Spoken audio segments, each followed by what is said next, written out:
The 1950s and 1960s are highly regarded as the golden age of auto racing, with organizations like NASCAR, the NHRA, the SCCA, IMSA, and many other racing bodies being founded around this time. It set the foundation for the way that we race today, an era built on the back of cars like the Corvette, Camaro, Mustang, and the legendary Shelby Cobra, all built with powerful V8s and no computers. Just raw power, small tires, and skilled drivers. This raw power and skill brought many legendary rivalries like Ford versus Ferrari and a myriad of others. But the Ford versus Chevrolet rivalry is obviously one of the most talked about ones that there is. But there was a legendary car that spawned from this rivalry that few people know about.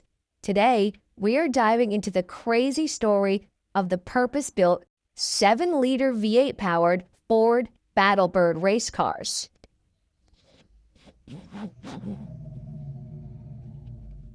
Now, the Ford Battlebirds are based off of the Ford Thunderbird, which first rolled into production in 1955 as a 2-seat luxury car to help add a sense of class and sportiness to Ford's lineup, and to be a more daily driver-friendly competitor to the Corvette. The Thunderbird was powered with the Ford Y-Block V8 of various sizes to give it that sports car feel, and it was instantly a success for Ford, even outselling the Corvette by a whopping 23-to-1 ratio in its first year. However, as the production rolled on and as Chevy began to hit their stride with the Corvette by adding a better suspension, and so the quest began to take the Ford Thunderbird and turn it into a purpose-built road racer.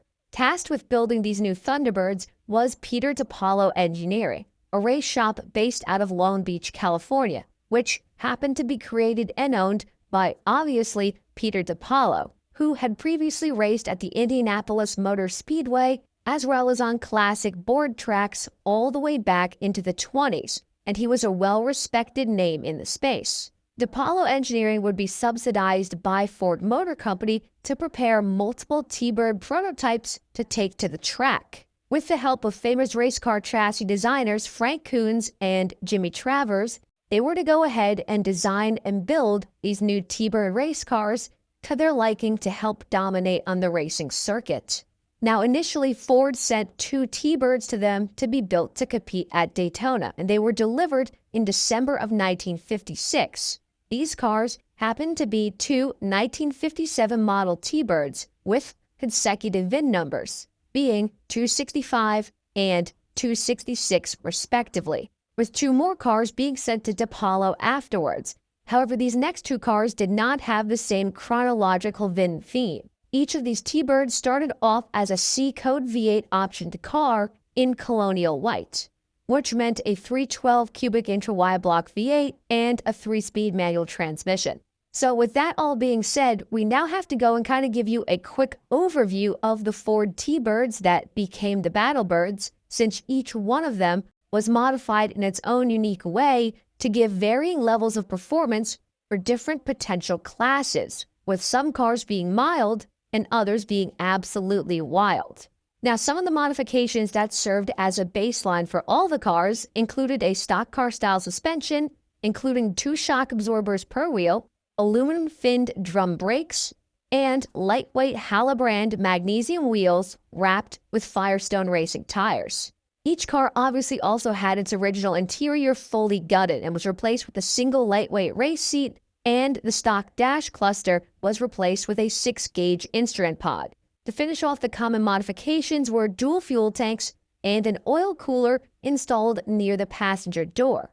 The racing T-Bird with the VIN number 265 was given the least amount of modifications, as it was to compete in the stock sports car racing class at Daytona Beach, which meant that the car had to stay very true to its roots. Under the hood, this car packed a built 312 cubic inch Y-Block V8 that was now turned into an absolute beast of a motor with a supercharger on it. The suspension and brakes were also modified to help it handle and stop better given the added power and weight of the blower. The second car, which was the 266 VIN number 1, is the first of the heavily modified Battlebirds. It featured, again, another built 312 that was now moved 6 inches back into the engine bay for better balance and fitted with mechanical fuel injection, which was also matched with a 4-speed Jaguar transmission and a Halabrand quick-change rear end. It also had its suspension and brakes heavily upgraded to compete in the class for experimental and modified sports cars. Essentially, the 265 and 266 cars were twins, except the 265 was the more natural one, and you could say the 266 car was the augmented one. Now, the third Thunderbird looked virtually identical to the second car. However, this one was given a different engine. Out came the 312, and in came a highly modified Lincoln 430 cubic inch V8 that was also prepared by Travers & Kuhn to make an estimated 400 horsepower.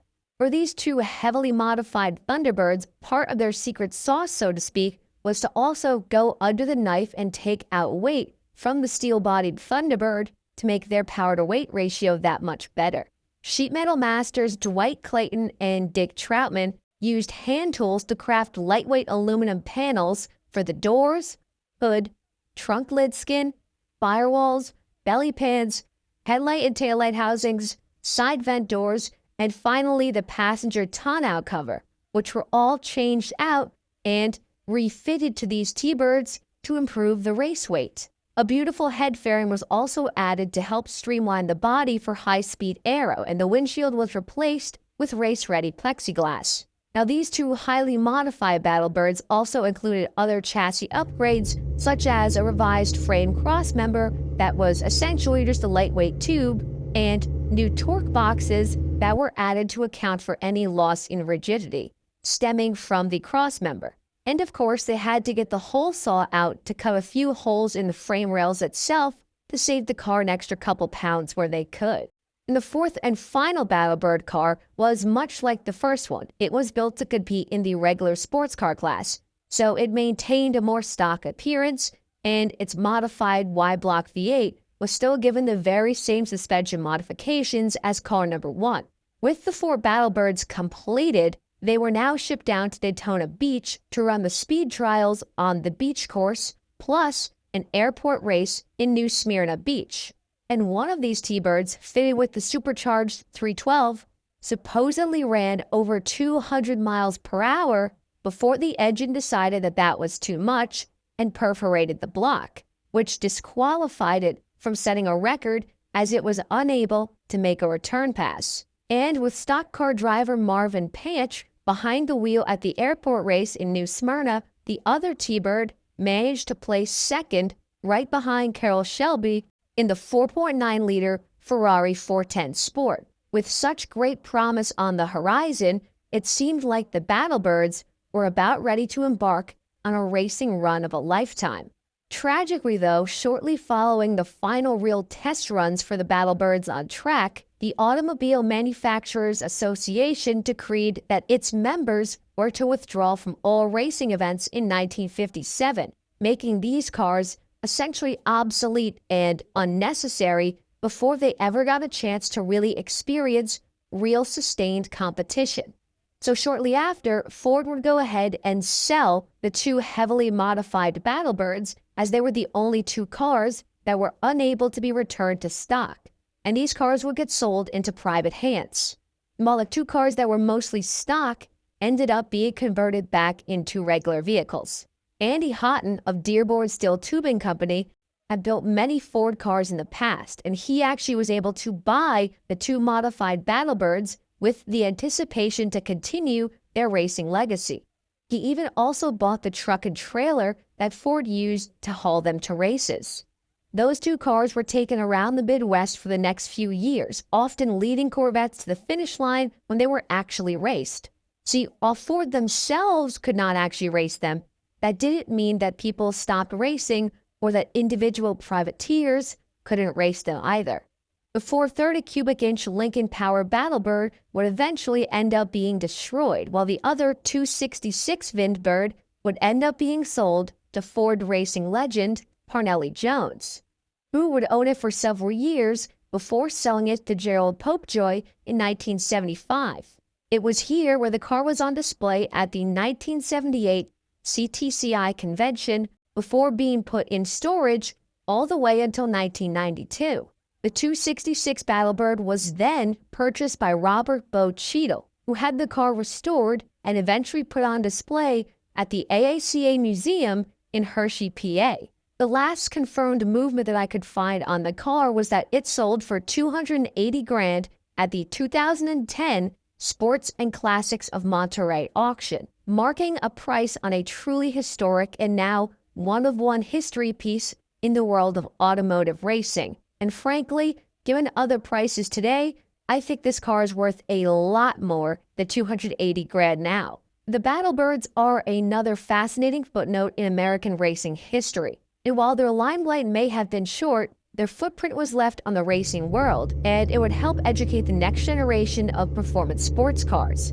And if you happen to come across a replica, or maybe you're lucky enough to see the real deal, try to grasp the feel and performance ambitions behind it, and maybe contemplate what could have been if Ford had been able to continue their quest for speed in the Corvette-killing Battlebirds. Thank you all for watching another episode of our Rare Cars documentary series. If you enjoyed this video, we would greatly appreciate it if you could drop a like and also share this video with other enthusiasts.